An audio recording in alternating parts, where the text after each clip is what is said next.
Hello, my dear students. My name is Vijay Kalkot, and we will discuss from 12th class chemical kinetics. तो हम chemical kinetics से discuss करेंगे भाई। 12th class से heading हमारा होगा केमिकल काइनेटिक्स।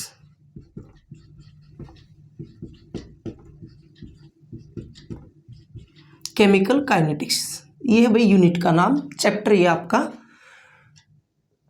तो सबसे पहले आपको ये पता होना चाहिए केमिकल काइनेटिक्स है क्या। It is the branch of chemistry which deals with the study of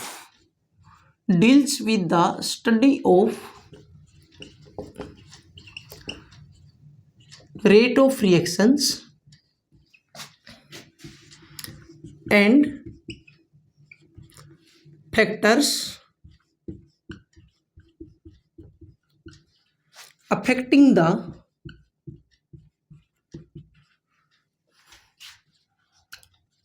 rate of reactions. कुछ बुक में लिखा है and mechanism.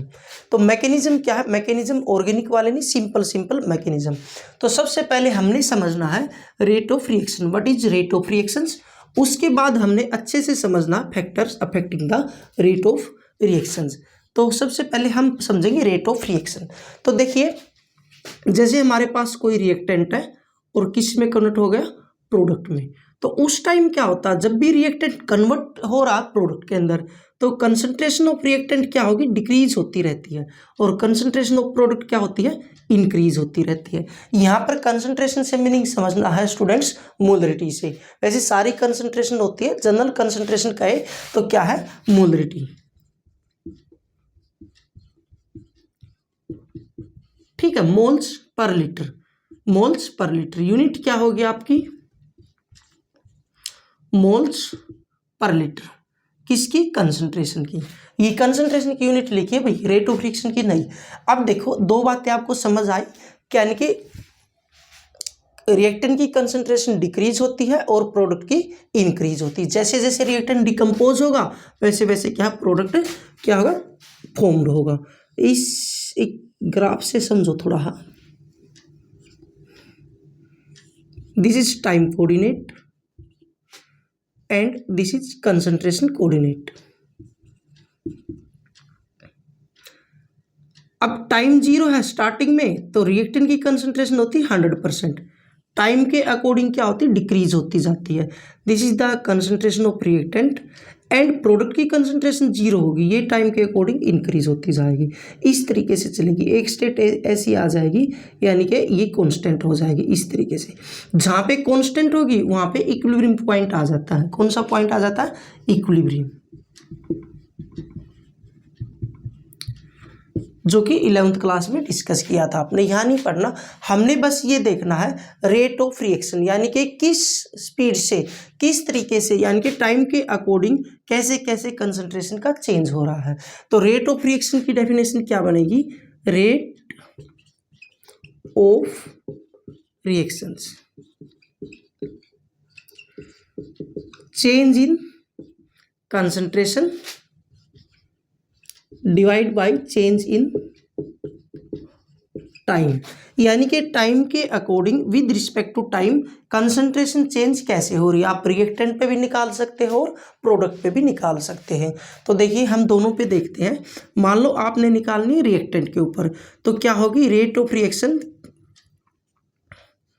Change of concentration of reactant, change in time. Minus symbol भाई डिक्रीजनेस के लिए, क्योंकि रिएक्टेंट की कंसंट्रेशन कम होगी, डिसअपियर होता है रिएक्टेंट, इसलिए माइनस सिंबल लगाना। मैथमेटिकल आपने नहीं इसको देखना।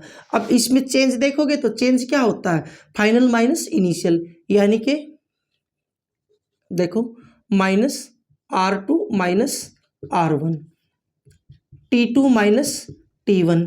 Hair R1 is greater than R2, ये अपना प्लस में आ जाएगी यहाँ। यानी कि देखो, R1 initial concentration of reactant and R2 final concentration of reactant. तो यहाँ पे रिएक्टेंट की इनिशियल ज़्यादा होती है और टाइम के अकॉर्डिंग कम होती रहती है, इसलिए R1 ज़्यादा होगा।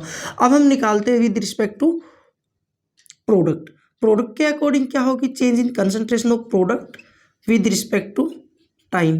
तो यहाँ पर हम लिखेंगे P2 minus P1 divide by T2 minus T1. Here P2 is greater than P1. इस तरीके से हमारा क्या होगा, classical method to determine the rate of reaction. उसके बाद हम ग्राफिकल मेथड्स देखेंगे, उसके बाद हम रेट लॉ एक्सप्रेशन देखेंगे, उसके बाद हम फैक्टर्स देखेंगे जो अफेक्ट कर रहे हैं किसको, रेट ऑफ रिएक्शन को। चलिए थोड़ा सा मैं आगे और समझाता हूँ। ये चीज़ आई है, ये क्लासिकल मेथड है। देखिए एक रिएक्शन से देखते हैं हम।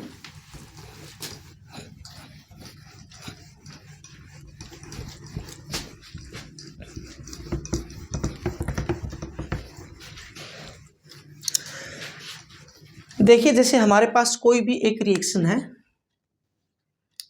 ए plus B B gives C. A B C जो स्मॉल है, दीज आर न्यूमेरिकल कोफिशिएंट्स, यानी कि स्टिकियोमेट्रिक कोफिशिएंट 1 2 3 4 इस तरीके से है ये। तो यहाँ पर हम रेट ऑफ रिएक्शन डिटरमाइन करेंगे, रेट ऑफ रिएक्शन, या फिर सिंपल आर से रिप्रेजेंट कर दो। तो क्या होगा, -1/a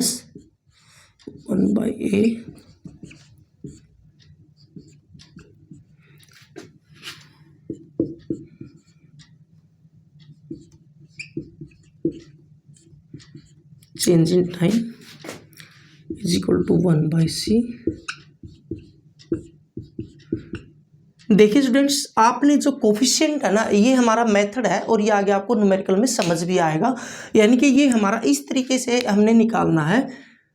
ये जो न्यूमेरिकल कोफिशिएंट है ये फ्रैक्शन में लेके जाने नीचे 1/a 1/b 1/c। और यहाँ पे क्या है, change of concentration of A, change of concentration of B, change of concentration of C, सारी इक्वल होंगी। यानी कि जितने टाइम में कंसंट्रेशन ऑफ ए डिक्रीज हो रही है, उतने ही टाइम में साथ साथ कंसंट्रेशन ऑफ बी भी डिक्रीज हो रही है, और उसी टाइम में कंसंट्रेशन ऑफ बी भी क्या इंक्रीज हो रही है। ये दोनों डिक्रीज होंगी, इसलिए माइनस सिंबल लगा, और वो इंक्रीज होगी। तो हम किसी एक के ऊपर रेट ऑफ रिएक्शन डिटरमाइन कर सकते हैं। अब देखो, ये तो होगी ओवरऑल रिएक्शन की रेट ऑफ रिएक्शन। अब कहे रेट ऑफ रिएक्शन ऑफ ए, अगर ए की पूछ रहा है अकेले, तो आपने कैसे करो, लिखोगे minus change of concentration of A with respect to time. अगर यहां पे पूछे डिसअपीयरेंस ऑफ ए, यानी कि कह सकता है रेट ऑफ, सीधा सीधा इस तरीके से कह सकता है, रेट ऑफ डिसअपीयरेंस ऑफ ए। तो फिर आप क्या कहोगे, देखिए कुछ समझ आया, क्योंकि डिसअपीयरेंस लिख दिया तो माइनस नहीं लगाना है, यानी कि डिसअपीयरेंस, और न ही आपने ये कोफिशिएंट लगाना। कोफिशिएंट किसके लिए आएगा, ओवरऑल रिएक्शंस के लिए, अदरवाइज सीधा सीधा आप निकालोगे। अब उसमें देखो, ये तो हमारा एक हो गया। सेकंड देखो, rate of reaction of B, B में क्या होगा, rate of reaction of B minus with respect to T. उसके बाद क्या कहेगा, rate of disappearance of B. तो फिर क्या लिखोगे, बी डी टी, यानी कि माइनस डिसअपीयरेंस को ही दिखाता है। आप इसमें डिसअपीयरेंस लिख दिया तो फिर आपने प्लस माइनस की जरूरत नहीं है। उसके साथ साथ अगर मैं देखूं यहां पर थर्ड में देखो, rate of reaction of C, तो सी में क्या होगा, and rate of appearance of C, दोनों में यही होगा।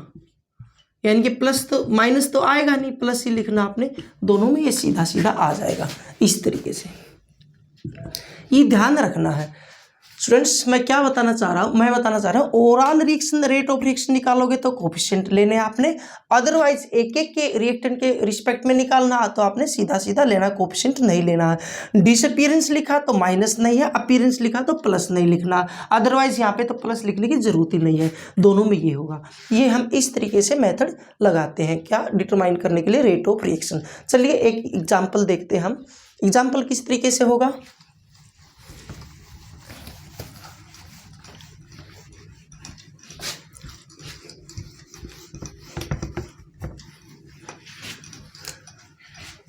मान लो आपको एग्जांपल दिया जाए,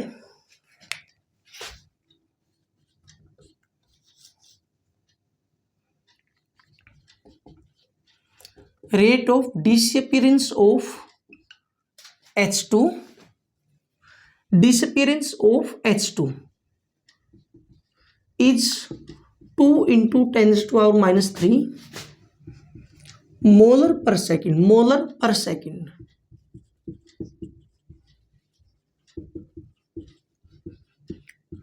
Determine the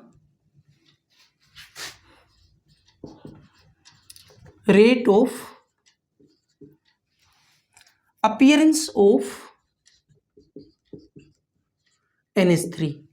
सिंपल रिएक्शन कई बार छोड़ देता है, सिंपल रिएक्शन नहीं भी देगा, अदरवाइज आपको रिएक्शन देगा।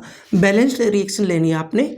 H2 प्लस N2, ये डिसअपीयरेंस हाइड्रोजन को कर रहा है और अपीयरेंस किसको कर रहा है, अमोनिया को, यानी कि हैबर प्रोसेस वाली चीज आएगी यहाँ पर NH3। उसके बाद देखिए ये 2 हो गया, ये 3 हो गया, ठीक है। यानी कि ये क्या कह रहा है, ध्यान से सुनो, हाँ बैलेंस हो गई। अब ये कह रहा है यानी कि ये गैसेज है भाई, ये सारी गैसेज है, ठीक है, ये लिख देगा सारी गैसेज है। वैसे मैं बताऊंगा टाइप्स ऑफ रिएक्शन, वहां पे बताऊंगा आपको। तो ये गैसेज ही हैं। अब समझो रेट ऑफ रिएक्शन क्या होगी हमारी, rate of reaction -1/3 H2/Δt is equal to 1/1 del N2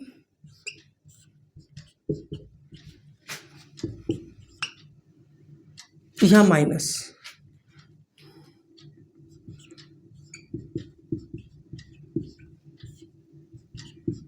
देखिए अब इसने कहा, ये तो हमारी रेट ऑफ रिएक्शन है।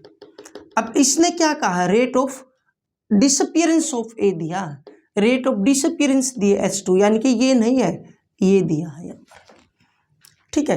तो यहाँ पर हम क्या, इन दोनों को क्या कर देंगे, हम कंपेयर कर देंगे। तो क्या होगा 1/3 del H2/Δt is equal to, हमने निकालना है rate of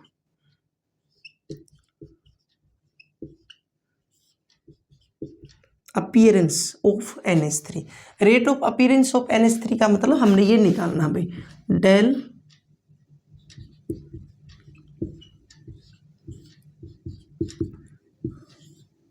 this is rate of appearance of NH3। तो इसको 2 को इधर ले आओ आप, 2 इधर आ जाएगा और इसकी जगह हम क्या रख देंगे, देखो डिसअपीयरेंस है ना माइनस की जगह, तो हम क्या करेंगे 2/3, ये 2 को इधर ले आए और इसकी जगह मैं वैल्यू पुट करूंगा इंटू 2 इंटू 10⁻³ उसके बाद क्या आ गई हमारी डेल्टा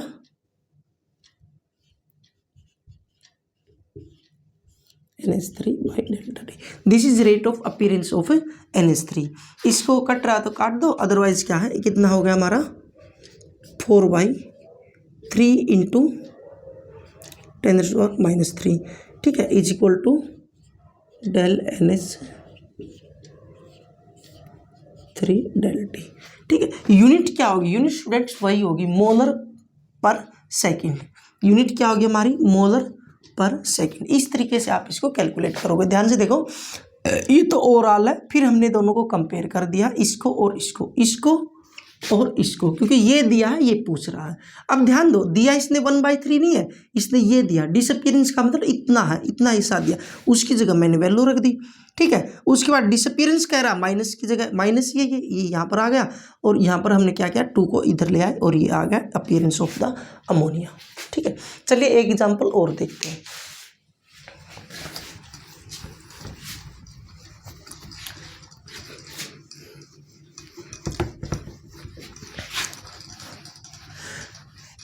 थोड़ा सा इसको एग्जाम्पल को मैं अपग्रेड करता हूं।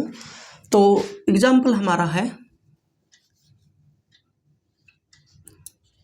If rate of disappearance of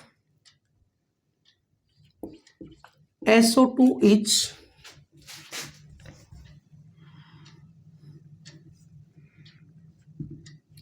3.2 into 10⁻³ gram second inverse, then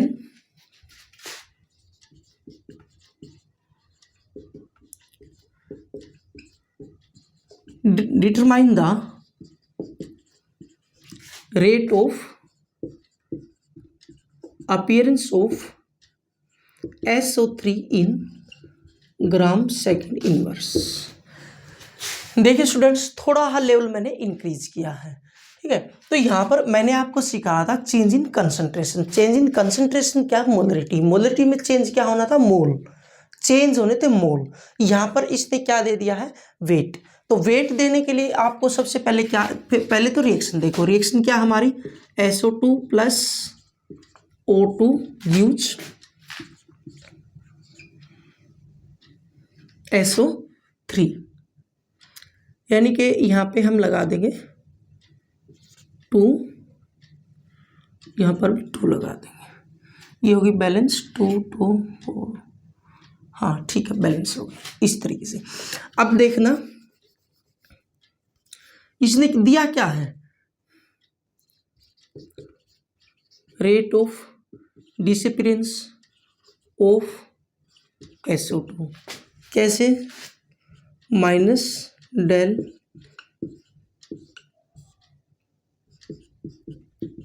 ये दिया भाई इसने 3 इंटू 2 इंटू 10⁻³ अब ये दिया इसने ग्राम पर सेकेंड। हम इसको मोल में कन्वर्ट कर लेंगे पहले से ही। तो मोल में कन्वर्ट कैसे करेंगे? देखो हमारे पास फॉर्मूला होता है, नंबर ऑफ मोल्स क्या होते हैं? Weight by molar mass. अब इसने वेट दिया है, हमने कन्वर्ट किस में करना? मोल में। तो डिवाइड बाई मोलर मास कर देंगे। किसका मोलर मास? SO2 का। SO2 का मोलर मास कितना होगा? सल्फर का मोलिकुलर मास कितना होता है? 32 और ऑक्सीजन का कितना होता है? 16। 2 है तो 16 2 जा 64, 2 है ना 16 तो 32, 32 प्लस 32 64। तो यहाँ पर इसको ये कट गया, ये हो गया कितने पे कट गया? ये 220 पर, ठीक है। तो ये हो गया आपका 1/20, यानी कि डिवाइड करेंगे इंटू 10⁻³ यानी कि 5 इंटू 10⁻5 मोल सेकेंड इनवर्स। मोलर नहीं है भाई, याद रखना मोल सेकेंड इनवर्स है। पहले आपने कंसंट्रेशन इसमें लेनी होगी, मोल्स में लेनी है। अब हमारी देखो रेट ऑफ रिएक्शन क्या है? रेट ऑफ रिएक्शन किस तरीके से निकालेंगे हम? -1/2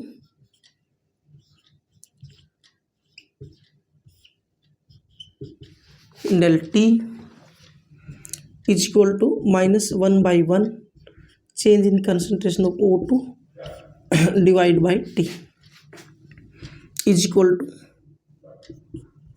1/2 change of concentration of SO3 divide by T। इस तरीके से अब हमारे पास ये है भाई, ये दिया इसने, ठीक है। इसको और इसको कंपेयर कर लेंगे हम, सीधी सी बात है। इसको और इसको कंपेयर कर लेंगे। हमने निकालना क्या? करो इसको कंपेयर करेंगे तो हम हमारा आ जाएगा। देखो इससे इसे 2 से तो 2 कट गया, यहीं कैंसिल कर दो। हमारा क्या आ गया? डिसअपीयरेंस के लिए सीधी वो डिसअपीयरेंस लिखा ही है, माइनस ये हट जाएगा। तो हमारा आ गया 5 इंटू 10⁻⁵ इसकी जगह मैंने वो वैल्यू पुट कर दी है, इसकी ये वैल्यू, ठीक है। इज इक्वल टू क्या आ गया हमारा? Del SO3 dt। अब यूनिट क्या है? ये मोल्स पर सेकेंड, यानी कि मोल आए हैं। अब की बार मोल आ गए, ये हमारे मोल्स में आ गई। तो कन्वर्ट किस में करनी? हमने ग्राम में करनी। उसने पूछा ग्राम में, तो मोल्स आ गए ना, तो मोल्स को ग्राम में कन्वर्ट, यानी कि वेट निकालना। तो वेट क्या हो जाएगा? Mole into molar mass. तो हम इसको क्या करेंगे? हमारी आ गई है इसी प्रकार